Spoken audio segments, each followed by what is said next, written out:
In 2006, a book was published called The Secret. Within just a few months of its release, millions of copies were sold. From this, the concept gained immense popularity worldwide, one that is currently trending all over the internet and social media: manifestation. If you're familiar with the law of attraction and the subconscious mind, you've likely heard about manifestation. But the question remains, how does manifestation actually work? The law of attraction is a law. It should work the same for everyone. So why does it work for some people and not for others? What's the real meaning behind manifestation, and what's the secret? Let's explore that in today's video. First, let's understand what manifestation means. Manifestation is a process in which you use your thoughts, emotions, feelings, and beliefs to turn your dreams and desires into reality. It means focusing all your mental energy on a specific thing to attract it into your life. This is a mental and spiritual practice that helps you improve yourself and your environment. Our thoughts, emotions, and feelings impact our entire lives, and in turn, we attract things and environments that align with them. In simple terms, manifestation is about aligning your thoughts, emotions, and feelings with your dreams and desires. If I had to explain it in a more cinematic way, I'd say, when you truly desire something, the entire universe conspires to bring it to you. Now that you understand what manifestation is, let's try to understand the basic science behind it. When you repeatedly visualize or say something in your mind, your brain creates a new neural pathway associated with that thing, making it more likely that you'll achieve it. Over time, your emotions and feelings also connect with it, strengthening that neural connection. The more you create that emotion in your mind, the more you manifest it, and this is the science behind neuroplasticity.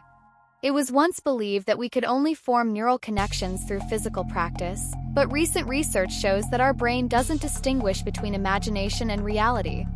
You can create a new neural pathway in your brain just by repeatedly visualizing something. However, this doesn't mean you can learn to ride a bike simply by visualizing it. Visualization is merely a tool to help your mind gain clarity and understand what to prioritize, allowing your brain to pick up on all things related to that priority and show you new opportunities to achieve it.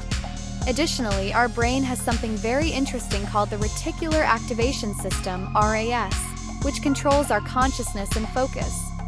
Let me explain this with an example. If you want to buy something like a mobile phone, you first search for it online to learn about its features. After checking a few websites, you might notice that later on, when you visit other social media platforms, you keep seeing ads for that same mobile phone. Whether you're watching a video or scrolling through posts, you repeatedly see that mobile ad, which compels you to buy it.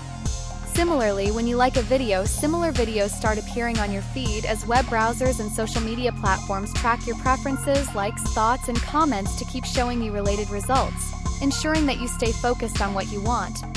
Well, this is a type of algorithm used by the internet and social media, but a similar algorithm exists in our brains, known as the reticular activation system, RAS. You've likely experienced this before. If you want to buy a car, you first gather information about it and learn all the details. Then, when you're out and about, you suddenly start seeing that same car everywhere, on the road, in banners, and on posters. This doesn't mean the car wasn't there before, and now it's appearing out of nowhere. Rather, it means that after thoroughly researching the car and repeatedly visualizing it, your brain has made it a priority, and that's why it seems like you keep seeing that car everywhere. So, once we become conscious of something, we start noticing it everywhere. RAS keeps showing us the same things repeatedly. It's like the gatekeeper between our conscious and subconscious minds, ignoring irrelevant information and focusing only on what's important to us. Of the vast amount of information our brain receives through our five senses, our conscious mind ignores 99%, allowing only the most relevant information to pass through. Our RAS continuously monitors our actions and behavior, creating a priority list for us and keeps bringing our focus back to what's most important.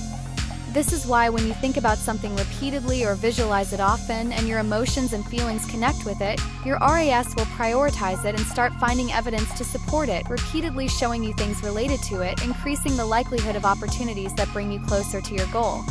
I've tried to explain as simply as possible how our brain and RAS work, and how thinking repeatedly about something can make it a priority. Now you know the scientific aspect, but what do our ancient texts like the Vedas and Upanishads say about manifestation? While manifestation is a modern term, its concept is present in our Vedas, though explained differently. For example, the Brihadaranyaka Upanishad says, "You are what your deep driving desire is. As your desire is, so is your will. As your will is, so is your deed. As your deed is, so is your destiny." If you carefully understand this, it directly points to the law of attraction and manifestation. Since the moment we were born, we've been the creators of our own world. Our birth in this world is just an effect, but our desires are the cause of our existence here. Right after birth, countless desires arise within us, causing us to forget our true nature. Humans forget their true nature of supreme bliss by chasing these desires. Therefore, the first step is to try to understand your true nature, who you truly are, and identify your deep driving desire, because your deep desire is your true nature. If you wish for something that goes against your true nature, you'll never achieve it because it contradicts your inherent nature. This is why manifestation doesn't work for everyone. For example, if you're an introvert and prefer working alone, but then you decide to become a motivational speaker or a leader because you think it will bring you more popularity, you'll never achieve it. Your inherent nature isn't aligned with being in the spotlight. This misalignment is why some people experience stress and dissatisfaction when trying to achieve something that doesn't match their nature.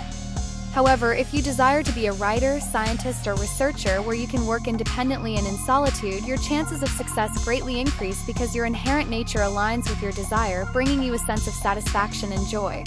If you wish for something that goes against your inherent nature, you'll never achieve it. But how do you know what your inherent nature is? And can you change your inherent nature to match your desires? The answer is yes, but until then, you should try to manifest things that align with your inherent nature.